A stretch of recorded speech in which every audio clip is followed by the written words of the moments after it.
Donc, merci d'être venu aujourd'hui. Je crois que à Bruxelles, en Belgique, avec un temps pareil, personne ne viendrait aux réunions. C'est garanti. En dessous de 0 ou -5, oubliez d'organiser une activité publique, voire même une activité interne. Enfin, oui, je sais que vous êtes habitués au grand froid. Comme moi, je me suis habitué aussi la dernière semaine au grand froid. Donc, le thème un peu de la discussion aujourd'hui, c'est les idées révolutionnaires d'Antonio Gramsci, la vie, les luttes et les idées révolutionnaires d'Antonio Gramsci. Antonio Gramsci, ceux qui ne connaissent pas, est italien, comme le dit son nom, mais je crois qu'il appartient à ce groupe de penseurs et de dirigeants marxistes du XXe siècle, à côté de Lénine, à côté de Trotsky, à côté de Rosa Luxembourg.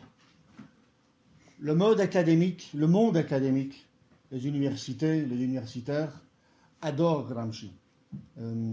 Il est adoré, il est accepté par eux, et surtout dans les secteurs des études culturelles ou les études des médias.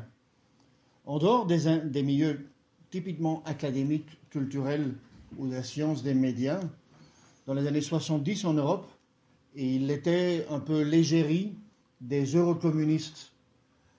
Qu'est-ce qu'étaient les eurocommunistes? Les eurocommunistes étaient ce courant-là, au sein des partis communistes européens, évidemment, qui voulaient déstaliniser les partis communistes en Europe, avec une critique sur l'Union soviétique, et faisait un bilan aussi critique de l'histoire du Parti communiste, mais en même temps, de faire un bilan critique, en fait, ils s'orientaient vers le réformisme. Et en allant vers le réformisme, et en critiquant Staline et le stalinisme au sein de la mouvance communiste internationale, ils s'emparaient de la figure de Gramsci et de certains des écrits de Gramsci pour donner une justification marxiste à leur vision réformiste du changement de société. Mais en fait, ils n'étaient pas gramschistes du tout. Ils ont transformé Gramsci en une sorte d'icône pétrifiée. Il a été stérilisé politiquement. Tout ce qu'il y avait de révolutionnaire dans Gramsci a été systématiquement, pratiquement chirurgicalement enlevé de ses idées. Donc pour comprendre Gramsci, il faut surtout rétablir l'unité entre la pratique de Gramsci et la théorie de Gramsci. Donc c'est extrêmement important de rassembler les deux et de voir pas seulement Gramsci, comme le font la plupart des académiques, à travers le filtre déformant de ses écrits de prison, sans, en fait, parler du Gramsci révolutionnaire, le Gramsci des occupations d'usines, le Gramsci dirigeant de la fraction marxiste et révolutionnaire au sein du PSI, le Parti socialiste italien, au moment du Biennio Rosso, les 2 années rouges qui vont transformer toute l'Italie pendant ces 2 années. D'abord, peut-être quelques éléments biographiques à propos de Gramsci. Gramsci est né en 1891. J'ai entendu la concession que je viens de faire. Moi, j'aurais dû dire 91. Né en 1891 en Sardaigne, fils de paysans pauvres. Dès sa naissance, dès son enfance, on remarque un instinct rebelle. Politiquement, ses premières sympathies politiques s'orientent vers le nationalisme sarde, un nationalisme de l'île de Sarde. On en parlera tout à l'heure un peu plus. Ce nationalisme sarde qui va l'influencer dès sa jeunesse, mais aura un grand impact sur lui et le poussera à écrire un document qui est extrêmement important dans la pensée de Gramsci, c'est son document sur la question méridionale, sur la question du sud, le Mezzogiorno en Italie. Une des conclusions principales qui tire déjà de cette analyse de la question méridionale, la question plutôt de sous-développement et le développement extrêmement inégal entre le sud de l'Italie et le nord de l'Italie. Il le résume de la façon suivante. Il dit que l'émancipation des ouvriers en Italie ne pourra réussir que par une alliance des ouvriers industriels du Nord avec les paysans pauvres du Sud pour renverser l'État bourgeois et pour établir un État ouvrier et paysan. Ça, en résumé, de façon distillée, c'est Gramsci. Révolutionnaire, renversement du capitalisme, établissement d'un État ouvrier paysan, l'alliance des ouvriers et des paysans du Nord et du Sud. Ça, c'est le meilleur et le plus clair de Gramsci. En 1911, pauvre comme Job, il réussit à trouver une bourse et rentre à l'université de Turin. C'est là qu'il rencontre les premiers socialistes, sous l'influence de la Briola, sous l'influence de Hegel. Il commence à lire Marx, mais il a aussi ses premiers contacts avec la classe ouvrière à Turin. Turin, c'est vraiment un peu, on pourrait dire, en comparant avec la Russie de cette époque-là, c'est un peu le Pétrograd de l'Italie, Turin. C'est là où se trouve concentrée la crème du prolétariat italien. En 1913, débute ses premiers écrits politiques, ses articles, entre autres, dans le journal socialiste Avanti. Vous savez qui était rédacteur en chef du journal Avanti à l'époque? Mussolini. Benito Mussolini, oui, en effet, pour la petite histoire, qui deviendra après, fasciste. Il fonde lui-même en 1919, juste après la Première Guerre mondiale et au début de Biennio Rosso, des 2 années rouges, un hebdomadaire qui s'appelle Ordine Nuovo, ça veut dire Nouvel Ordre. C'est un hebdomadaire qui se présente comme hebdo pour la culture socialiste.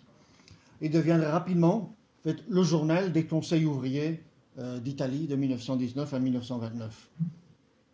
Parce qu'en effet, l'Italie sort de la guerre extrêmement affaiblie, très arrogante, voulant dépecer et avoir ces morceaux de l'Empire austro-hongrois.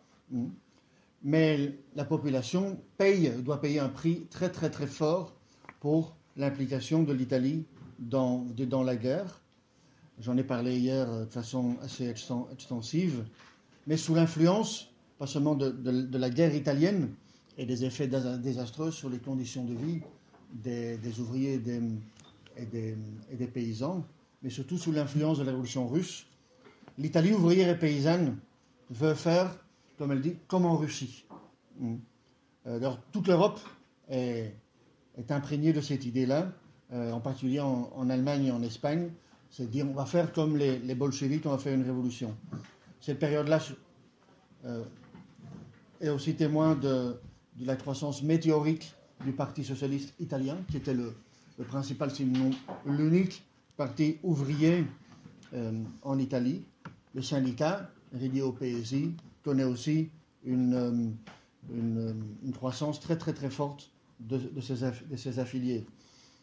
1919, 1920, connaît une vague de grève avec occupation d'entreprises et surtout relance de la production sous le contrôle des travailleurs, pas seulement dans le nord, mais aussi dans le sud du pays, et aussi une vague très importante d'occupation de terres par les paysans pauvres. La croissance industrielle pendant la guerre avait décuplé la force numérique du prolétariat en quelques années.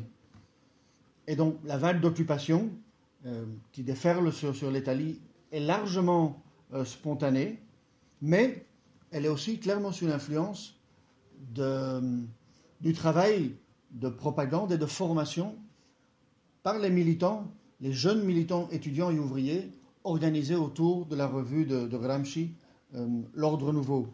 Gramsci a une idée très claire, c'est appliquer les méthodes des bolcheviks et de Lénine en Italie. Il dit 2 choses essentielles. Pour lui, les conseils dans les entreprises doivent devenir des organes d'autogouvernement des travailleurs, pas seulement dans l'entreprise, mais dans la société. Il lance le slogan avec sur son hebdo, tout le pouvoir au conseil d'usine, et il veut faire de ces conseils d'usine la traduction du pouvoir des soviets comme il existait en Russie. Deuxième ligne d'intervention de Gramsci dans ses articles à l'époque, c'est qu'il souligne la nécessité de créer une direction marxiste révolutionnaire pour le Parti socialiste italien et lutter contre les réformistes et contre les centristes. La direction syndicale, CGL, traite Gramsci d'anarchiste. Il l'accuse de vouloir miner l'autorité des syndicats en mettant en avant les conseils d'usine, mais ça ne l'émeut pas trop. Au sein du Parti socialiste italien, il y a principalement 3 tendances. Une tendance révolutionnaire, communiste, autour de Gramsci, essentiellement à Turin, et puis autour d'une autre personnalité qui s'appelle Amadeo Bordida, qui publie aussi une revue qui s'appelle Il Soviet. Ça ne cite pas de traduction. Essentiellement à Naples, mais avec une projection nationale dans tout le pays. Leur base de soutien, c'est qui? Ce sont les jeunes socialistes du PSI et les ouvriers, essentiellement. Et puis il y a les tendances réformistes. Il y a ce qu'on appelle les maximalistes à l'époque, en réalité des centristes. Centristes, dans le sens marxiste du terme, c'est un courant politique qui utilise un langage très radical, voire révolutionnaire, mais qui a une pratique réformiste.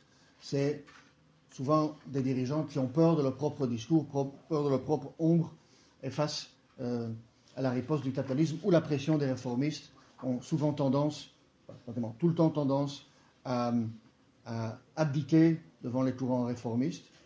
Maximalistes, pourquoi sont les décrits comme ça? Parce qu'en effet, ils prétendent défendre un programme maximum révolution socialiste, dictature du prolétariat, mais qui est rarement ou jamais suivi d'actes. C'est des beaux parleurs. Puis il y a le troisième courant, parmi c'est le deuxième courant au sein des réformistes, c'est les minimalistes. Vous l'avez compris, les minimalistes, c'est les réformistes, les sociaux-démocrates d'aujourd'hui.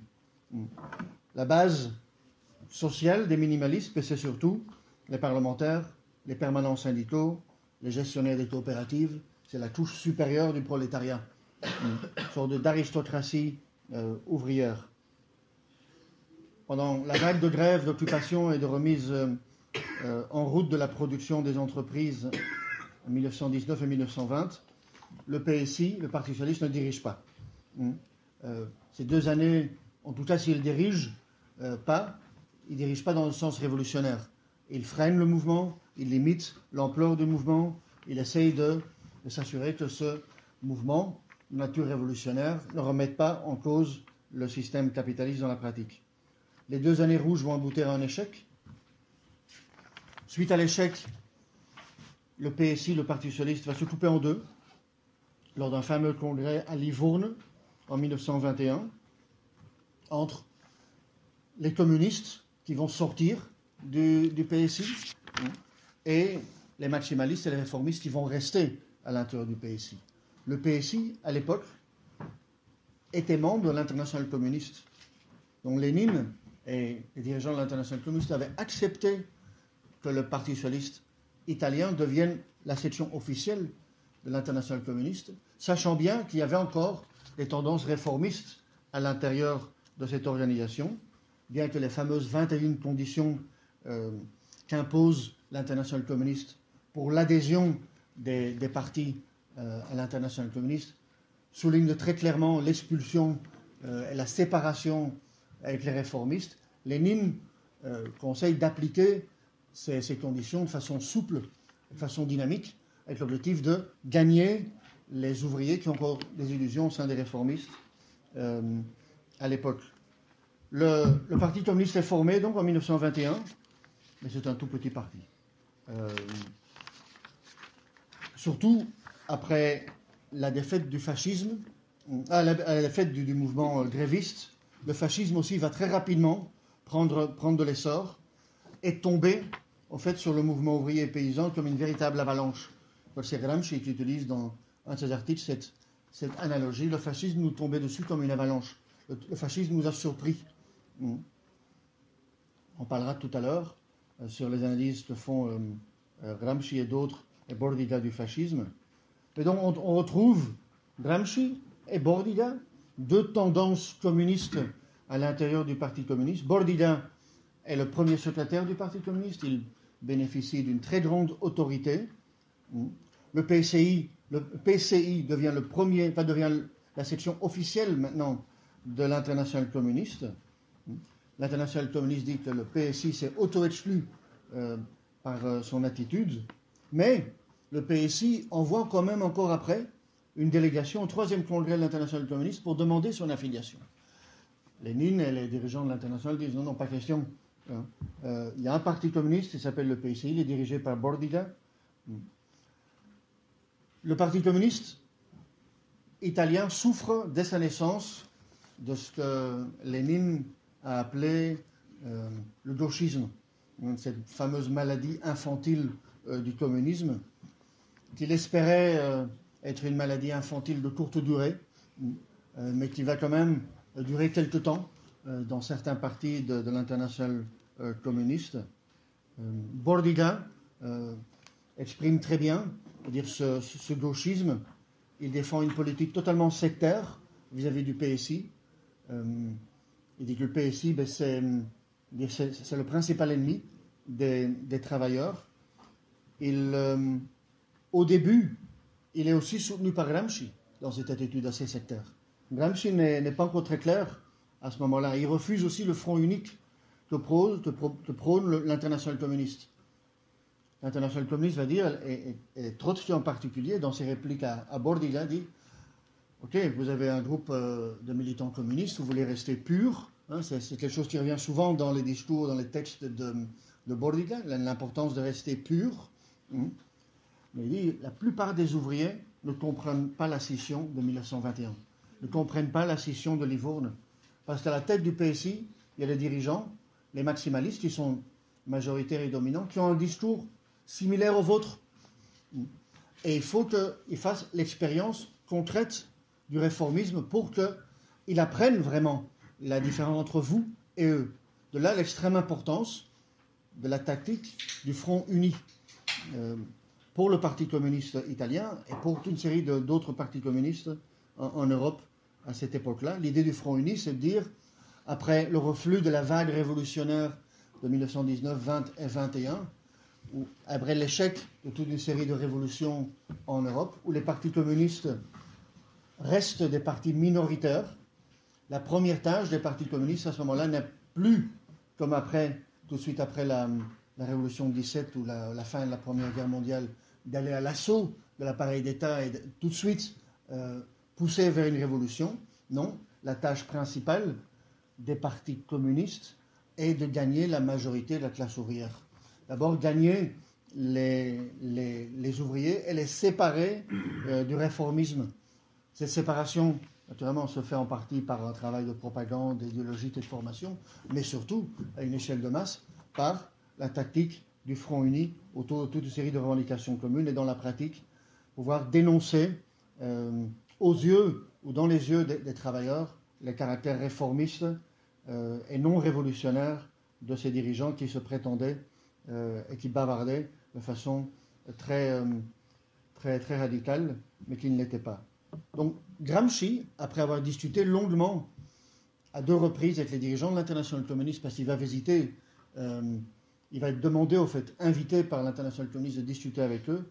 Une fois, il part à Moscou, une deuxième fois, en 1924, il part à Vienne, parce qu'à Vienne, il y avait un centre de l'internationale communiste qui devait s'occuper du travail dans cette région-là. Gramsci est convaincu de l'importance du front unique et commence à critiquer Bordiga. Bordiga est vraiment l'archétype du secteur du gauchiste. Ceux qui connaissent les bordiguistes du XXIe siècle, il paraît qu'il y en a 5 au Canada, m'a-t-on dit, découvriront très rapidement ce que je veux dire par c'est des ultra-sectaires, des ultra-ultimatistes, c'est des...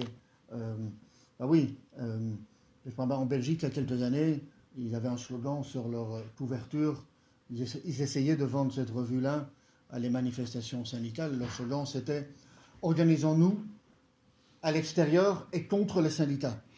Et beaucoup de travailleurs disaient « Mais vous êtes de droite ou de gauche hein, vous avez l'extrême droite, vous êtes des fachos, vous ne payez pas le patronat, etc. » Donc c'est un exemple assez flagrant de gauchisme Et comme je disais hier, à la réunion sur le biennio Rosso, vous savez tous que Lénine a écrit son livre sur le gauchisme et la maladie infantile du communisme. Il ne l'a pas exclusivement dirigé à Bordida, mais on pourrait donner un autre titre à ce livre-là, qui pourrait être l'anti-Bordida, très, très facilement. Donc Bordida est contre tout compromis. Comme je l'ai dit tout à l'heure, Trotsky polémise avec lui. Bordida est aussi a une vision du parti de laquelle Gramsci n'est pas d'accord. S'expliquera aussi toute une série de textes ou de lettres dans ses cahiers de prison lorsqu'il parlera de l'importance de l'hégémonie et du parti, etc. Par exemple, parce que Bordida conçoit le parti comme le parti qui remplace la classe, dans la lutte des classes. C'est le parti qui se substitue à la classe ouvrière. Par exemple, sur les questions du fascisme, Bordida n'était pas inquiet du tout. Sur le fascisme, il dit il suffit de renforcer le Parti communiste et par l'action seule du Parti communiste, on réussira à vaincre le fascisme. Bordida est aussi un abstentionniste sur le terrain des élections. Nous savons qu'il y a surtout dans les pays comme les nôtres, Canada, qu'il y a au sein du mouvement ouvrier, au sein de la gauche, il y a les crétins ou les crétinistes parlementaires, mais il existe aussi une sorte de crétinisme anti-parlementaire. Et Bordida était un bel exemple de ce crétinisme anti-parlementaire. Bordida dirige toujours le parti, mais Gramsci organise à partir de 1923 une fraction au sein de ce parti contre Bordida et contre une tendance de droite à l'intérieur du Parti communiste, autour d'un personnage qui s'appelle Tasca. Et petit à petit, il va gagner la majorité du Parti communiste et il va faire voter les fameuses thèses de Lyon. Parce que le Parti communiste, dans la clandestinité, doit se réunir en congrès en France. Dans ces thèses-là, on pourra en parler tout à l'heure un peu plus, parce que ce n'est pas tout le temps non plus, mais il explique l'importance du front unique, dont le Parti communiste italien accepte le concept du front unique, qui était très important, mais trop tard, pour pouvoir lutter contre efficacité contre le fascisme, parce qu'on verra que Bordida, quand il dirige encore le Parti communiste, et que le fascisme s'imposait par la violence la plus brutale, par l'incendie, par l'assassinat, dans les quartiers ouvriers, dans les maisons du peuple, dans les coopératives, dans les Cámaras de Lavoro, etc. Parce que le fascisme laisse une véritable traînée de feu derrière lui en Italie. Il y a des premières tentatives de sociodémocrates ou de militants PSI de gauche de former des milices ouvrières autour de ce qu'ils appellent les arditi di popolo, les ardents du peuple, les ardents du peuple, on pourrait dire, ce n'est pas une bonne traduction. Mais Bordida donne des instructions très claires. Il dit pas question que les militants communistes participent aux milices ouvrières avec les socialistes. Il fallait des milices ouvrières pures. C'était fatal. Dans certaines villes, ces milices ont été rejoints par les militants communistes et anarchistes comme à Parme et ont réussi à repousser les fascistes mano militari de leur quartier, de leur maison du peuple, de leurs syndicats, de leurs usines, de leur ville. Mais c'était rien qu'à Parme. La marée noire du fascisme était déjà trop forte pour qu'elle puisse avoir eu un impact pour renverser la tendance. Bordida non plus ne comprenait pas ce qu'était le fascisme. Pour lui, le fascisme était une réaction de la bourgeoisie comme une autre. Comme on l'a vu dans le passé. Il dit, cela passera. Et puis après, ce sera à nous de jouer. Dans le Magnus Opus de Pierre Brouet sur l'histoire de l'internationale communiste, Pierre Brouet rapporte une anecdote, une conversation entre Lénine et Bordida lors d'un congrès, je crois le 4e congrès, à Moscou. Et je cite Brouet, et à Moscou, lors du 4e congrès, Lénine approche la délégation italienne et interroge, voulant savoir ce qui s'est passé en Italie. Il dit Bordiga fait un effort et lui explique qu'il n'y a pas de véritable différence dans la domination de classe de la bourgeoisie en Italie, que le fascisme n'est rien de nouveau et qu'il ne saurait durer. On raconte que Lénine parut stupéfait. Et il y a quoi être stupéfait. Le PCI, sous la coupe de Bordiga, va s'emmurer dans une haine de la social-démocratie et priver en fait, le mouvement ouvrier de toute capacité de réaction contre le danger mortel que représente le fascisme. Gramsci, au début, ne comprenait pas très bien le fascisme non plus. On peut difficilement lui jeter la pierre, parce que c'était un phénomène tout à fait nouveau qui a surpris jusqu'à Lénine au début. Mais Gramsci, avec Trotsky, est probablement un des deux principaux dirigeants marxistes, un des dirigeants de l'internationale communiste, qui comprend le caractère de masse du fascisme, mouvement de masse, la petite bourgeoisie, des éléments socialement déclassés, les lumpen, comprend que l'attaque du fascisme n'est pas seulement une autre forme de réaction de la bourgeoisie, mais que l'attaque du fascisme a un effet véritablement désintégrateur sur le mouvement ouvrier et sur ses organisations. Et lorsque je dis ces organisations, c'est un peu comme en Allemagne, c'est pas seulement les syndicats qui sont détruits, pas seulement les partis politiques du mouvement ouvrier, mais c'est jusqu'aux organisations récréatives du mouvement ouvrier qui sont désintégrées. On assiste en Italie à, ce qu'on verra plus tard, en Allemagne, à une atomisation du mouvement ouvrier. Pas seulement une répression du mouvement ouvrier, mais une véritable atomisation du mouvement ouvrier. Je parlais de ce fameux congrès de 1926, le congrès de Lyon, où Gramsci gagne la majorité autour de ses positions largement correctes du Front uni. Mais à ce congrès-là, on est déjà en 1926, l'internationale communiste adopte une politique, qu'elle va appeler la politique de bolchevisation. Et Gramsci n'est pas clair en 1926 sur la bolchevisation. Il la comprend comme beaucoup la comprenaient en 1918, en 1919.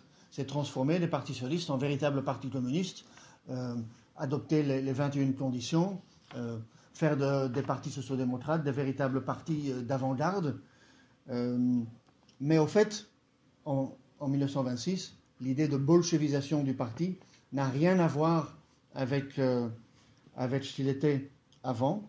Une campagne vraiment de formation des jeunes partis et des jeunes militants sur base de l'expérience russe, mais était compris essentiellement comme une sorte de lutte administrative qui venait des sommets de l'internationale communiste / Staline et la bureaucratie.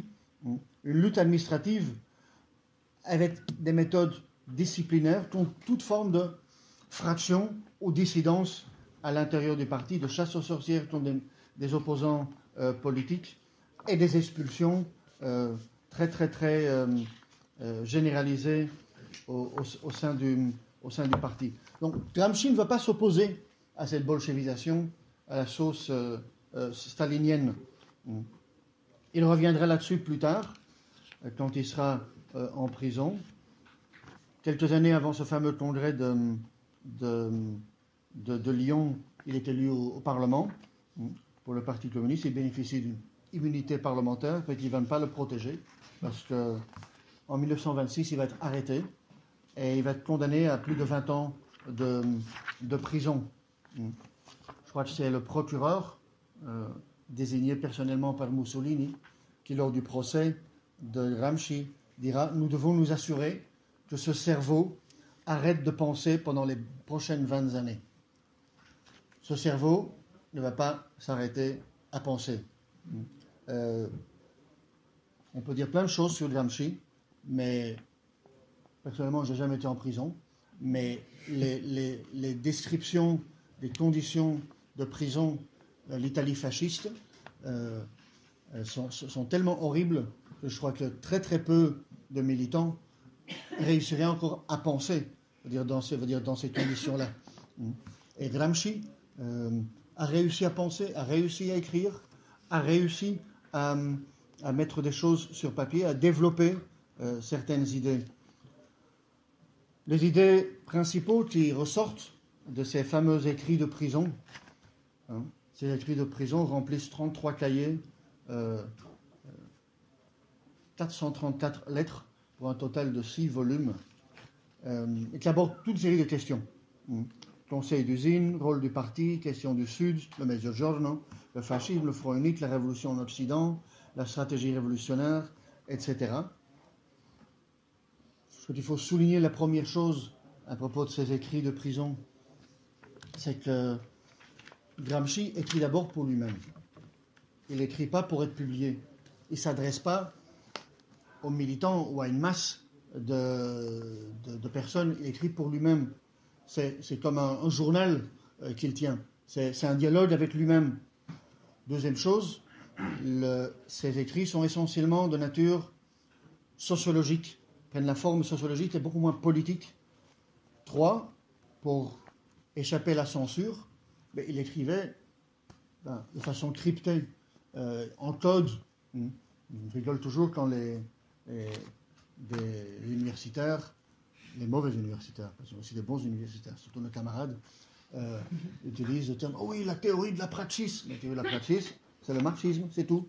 Non, la théorie de la praxis, non, c'est le marxisme. L'intellectuel collectif, c'est ça, c'est le parti, c'est tout. Voilà. Et donc, il y a des gens qui s'excitent dans les milieux académiques, culturels et des médias sur la terminologie qu'il devait utiliser, qui pour lui était pas la meilleure terminologie. Je crois que s'il n'avait pas été en prison, il aurait utilisé une autre terminologie, une terminologie marxiste. Voilà. À propos de ces écrits de prison, donc les interprétations. Oui, le fait qu'il ait écrit en langage codé fait que une bonne partie de ces écrits sont le sujet de multiples interprétations, de déformations et voire carrément des falsifications. Surtout par, j'ai décrit tout à l'heure, les eurocommunistes du Parti communiste italien et d'autres partis communistes qui utilisent Gramsci pour justifier leur réformisme, en particulier en Italie, dans les années 70-74, le Parti communiste italien va soutenir un gouvernement de la démocratie chrétienne de l'extérieur, ça veut dire en étant dans l'opposition au Parlement, le Parti communiste va donner son soutien à une politique d'austérité de la démocratie chrétienne, en justifiant cela avec des écrits de Gramsci sur la nécessité d'être hégémonique dans la société. On viendra sur ce terme tout de suite. Encore peut-être certaines choses à propos de le Gramsci politique en prison et le rapport avec Trotsky et la stalinisation. En 1927, Gramsci écrit une lettre au Parti communiste soviétique, dans laquelle il dit clairement qu'il n'est pas d'accord avec Trotsky, il n'est pas d'accord avec l'opposition de gauche. On croit, et la plupart des historiens sont d'accord là-dessus, qu'il est très probable que Gramsci n'ait jamais eu accès direct au texte de l'opposition de gauche ou aux thèses de Trotsky. Il dit qu'il n'est pas d'accord, mais surtout, et ça c'est important, il s'oppose à l'exclusion de l'opposition de gauche. Il s'oppose à l'exclusion de Trotsky et prône l'unité du parti. Et, dans cette fameuse lettre, il place Trotsky parmi les grands dirigeants de l'Internationale avec Zinoviev et Kamenev. C'est extrêmement important de souligner ça, parce qu'à l'époque, dans l'Internationale communiste et dans le mouvement communiste international, Trotsky était publiquement traîné dans la boue. Donc, prétendre ça de la part de Gramsci était assez courageux. Il aura d'ailleurs des échanges très vifs avec un autre dirigeant du Parti communiste qui deviendra le principal dirigeant du PCI après, qui est resté à Moscou, et Togliatti. Togliatti et Gramsci s'attaquent et se critiquent mutuellement par lettres interposées. Il y a un autre événement très important, en 1930. il apprend via son frère que 3 des principaux dirigeants du Parti communiste italien, dont les responsables du travail clandestin en 1930, le travail clandestin, c'est le principal travail du parti, c'est le travail qu'on donne à ceux qui sont expérimentés, auxquels on a confiance. 3 des principaux dirigeants du Parti communiste sont exclus pour trotskisme.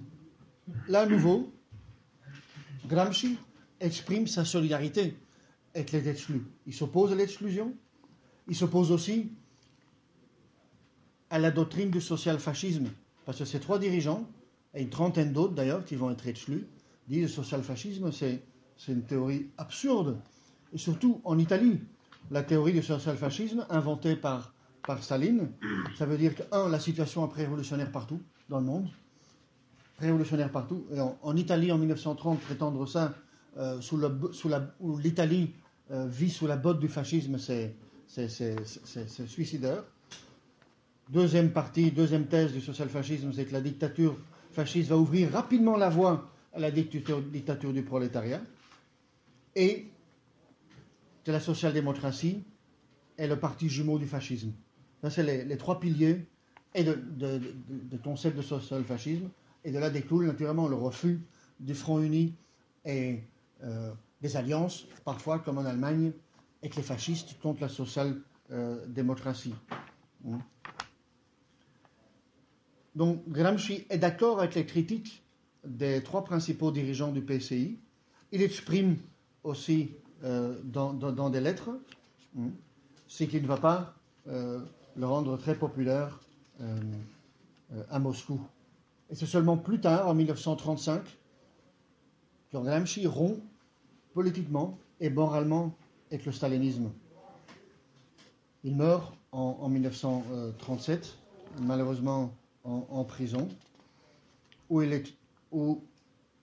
a écrit ses fameux écrits de prison de 1926 à 1937. Pendant 11 ans, il a maintenu son cerveau en activité. Dire quelque chose à propos des idées, ou certaines idées qui apparaissent dans ses écrits. Il y a des termes comme l'hégémonie, le terme de guerre de mouvement, guerre d'opposition, le parti comme intellectuel collectif, bloc historique, double conscience. Mais probablement le concept le plus controversé aujourd'hui, ou après la mort de Gramsci, c'est le concept d'hégémonie. Quel est le constat de Gramsci quand il s'attelle à ses écrits sur l'hégémonie? Il dit que l'Occident et l'Orient sont différents et nécessitent des stratégies révolutionnaires différentes. En fait, le concept d'hégémonie, que beaucoup de monde s'imagine avoir été inventé par Gramsci, mais il n'a pas été inventé par Gramsci. Le concept d'hégémonie n'a pas été utilisé pour la première fois dans ses écrits en prison. En fait, le terme d'hégémonie fait partie du mouvement socialiste depuis le 19e siècle, la fin du 19e, début du 20e siècle. Les écrits de Plekhanov, le père du marxisme russe, que Lénine considérait comme son maître à penser, qui aborde les questions d'hégémonie. Le 3e congrès de l'Internationale communiste aborde aussi la question de l'hégémonie dans le sens de la direction de la classe ouvrière sur les autres couches opprimées dans le combat contre le capitalisme. L'Internationale communiste explique que le parti ouvrier doit d'abord gagner la majorité de la classe ouvrière, mais aussi tous ses alliés potentiels parmi la petite bourgeoisie appauvrie, parmi les paysans pauvres, etc. Et lors du 4e congrès, le terme hégémonie est aussi utilisé pour décrire, dans un autre sens, la domination de la bourgeoisie sur la classe ouvrière. Je cite Gramsci à ce propos. Il dit « En Orient, l'État était tout. La société civile était primitive et sans forme. En Occident, par contre, entre l'État et la société civile, il existait un rapport. Et derrière la faiblesse de l'État, on pouvait voir immédiatement la solide structure de la société civile. » On pourra revenir là-dessus dans la discussion sur le concept de société civile chez Gramsci. Il dit « L'État était seulement une tranchée avancée derrière lequel se trouvait une chaîne solide de fortifications et de casemates. »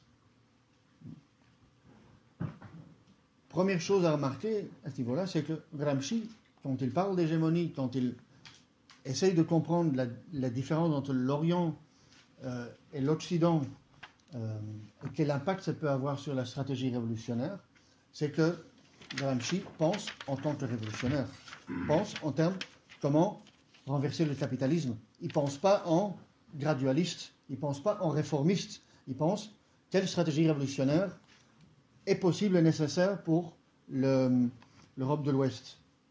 Donc il n'a jamais exclu dans aucun de ses écrits, il y a des gramsciologues, je suppose qu'on les appelle comme ça, qui ont dépouillé les écrits de Gramsci, la première lettre, la deuxième lettre, sur tous les cahiers de prison, et jamais ils découvrent, dans la réflexion de Gramsci, le refus de la possibilité ou la nécessité de la révolution en Occident. Au contraire, c'est au nom de l'actualité de la révolution qu'il réfléchit à ces questions-là.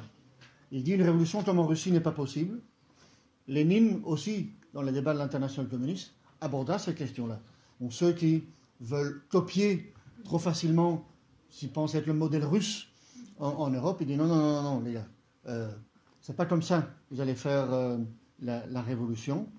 Il introduit deux concepts empruntés à l'art de la guerre, il utilise le terme de guerre de position et guerre de mouvement. Il dit que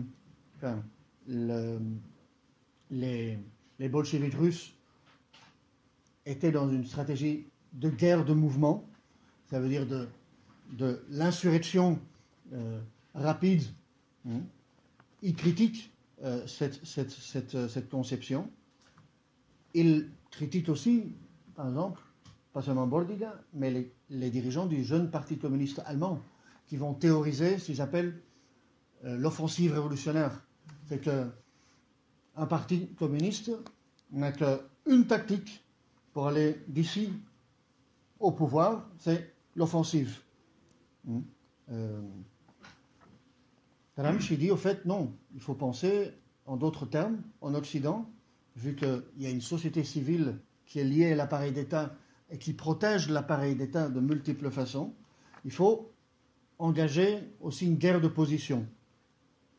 Une guerre de position, Lénine lui-même l'a ressenti, et de cela découle, au fait, dans l'internationale communiste, la tactique du front unique. Gramsci, malheureusement, va aussi critiquer Trotsky. Il croit que Trotsky adhère à la guerre de mouvement, parce qu'il compare la révolution permanente à une guerre de mouvement. Très probablement, là aussi, il est certain que Gramsci n'aura jamais lu les textes sur la révolution permanente, mais il le critique quand même dans ses textes. Gramsci est dans le juste quand il critique le Parti communiste allemand aussi pour son sectarisme. La théorie de l'offensive révolutionnaire se manifeste aussi en Union soviétique dans les débats au sein de l'armée rouge. Il y a des personnages comme Frunze et Tukhachevsky qui essayent de théoriser une nouvelle théorie militaire prolétarienne qui consisterait en effet aussi dans l'attaque permanente, l'offensive permanente. Donc Gramsci en prison, à notre avis, a réussi certaine façon à cerner le problème, mais il était extrêmement difficile à résoudre ce problème dans un environnement carcéral et en dialogue rien qu'avec lui-même. Il était totalement isolé, c'est-à-dire en prison. Il y a un autre concept que je voudrais aussi aborder, qui revient parce qu'il revient aussi dans les thèses des eurocommunistes des années 70, et qui sait, vont aussi revenir au XXIe siècle, parce que ça c'est aussi longtemps que le marxisme authentique ne sera pas hégémonique parmi la classe ouvrière ou les jeunes, on est condamné d'une certaine façon à voir apparaître les zombies des débats idéologiques des années 20, des années 30, 40, 50, 60, 70. Et donc il est intéressant de parler des théorisations, entre autres, du Parti communiste italien. Gramsci utilise le concept de consentement, consenso. Il dit, en Occident, l'État se maintient plus par le consensus que par la coercition, en différence avec la Russie de 1917. Le Parti communiste italien va extraire ce concept de consentement et va lui donner une vie totalement autonome. Elle parle de l'État consentement. Et l'État aujourd'hui, dans les années 70, n'est plus un État de coercition, c'est un État de consentement. Naturellement, il y a une certaine vérité là-dedans. On sait très bien que même l'État canadien, ou tous les États, la plupart du temps, aussi longtemps qu'ils ne sont pas défiés par un mouvement de masse, mais ils n'ont pas besoin de flics, de policiers pour se maintenir en existence, parce qu'il y a une identification. D'abord, il y a une passivité générale dans la société qu'ils entretiennent. Ils entretiennent la léthargie politique. Deux, il y a l'idéologie dominante qui percole avec des centaines de petits ruisseaux dans la tête et dans l'activité des masses. Et en effet, même si l'État ou le capitalisme n'est pas apprécié, les gens diront il n'y a rien à faire, on ne sait pas le changer, c'est peut-être pas le meilleur système, mais c'est le moins mauvais des systèmes qui existent. Et l'État produit massivement, via la télévision, via la culture, via l'enseignement, via tous ces canaux dont il dispose, en effet, un esprit de consentement. Mais consentement et coercition ne sont que les deux côtés d'une même médaille de l'État. La bourgeoisie utilise ces deux côtés pour maintenir sa domination. On voit très bien l'exemple de la France récente est quand même assez flagrant. Depuis un an, il y a un mouvement successif de gilets jaunes, de grève générale sur grève générale. Macron, clairement, ne bénéficie pas de soutien. Il est remis en cause partout et par tout le monde dans cette société. À quoi a-t-il recours? À part l'appui sur les dirigeants syndicaux, sur la répression. En une année, en France, il y a eu plus de blessés qu'en mai 68. En une année, en France, il y a eu plus d'actions violentes de la police qu'en 20 ans, diront certaines journalistes. Et donc c'est clairement la répression qu'ils utilisent pour contenir la remise en cause de la société dans les manifestations de masse, les blocages, les grèves générales, etc. Mais c'est chaque fois une combinaison de consensus et de coercition. Et de même, pour le processus révolutionnaire, il est impossible de faire une révolution sans l'accord de la classe ouvrière. Ça paraît évident, mais il y a toute une série de courants de gauchistes qui pensent qu'il est possible de faire la révolution sans la classe ouvrière ou d'autres couches de la population. Et donc ce que Gramsci dit, c'est que le parti révolutionnaire doit être ou doit devenir hégémonique parmi la classe ouvrière et ses alliés. Je vais le voir encore dans les trois petites choses. Un, sur le parti comme intellectuel collectif. Certains interprètent ça comme que Gramsci était en faveur d'un parti d'intellectuels, essentiellement composé d'intellectuels. D'une certaine façon, il a raison, dans le sens où le parti doit être composé de cadres, de gens formés, les mieux formés. Plekhanov, dans un de ses écrits, parle du parti comme le parti qui doit regrouper l'avant-garde intellectuelle du prolétariat. Dans ce sens-là, oui, c'est juste, mais ça ne veut pas dire que le parti doit être simplement aux mains et composé essentiellement d'intellectuels, comme on les comprend aujourd'hui dans la société, ça veut dire d'universitaires qui ne bossent pas en usine. Donc, ça va être l'organisation de la plus grande conscience de classe. Hier, j'avais aussi souligné les idées de Gramsci sur la révolution bourgeoise en Italie, sur le Risorgimento. C'est vraiment des textes très très intéressants.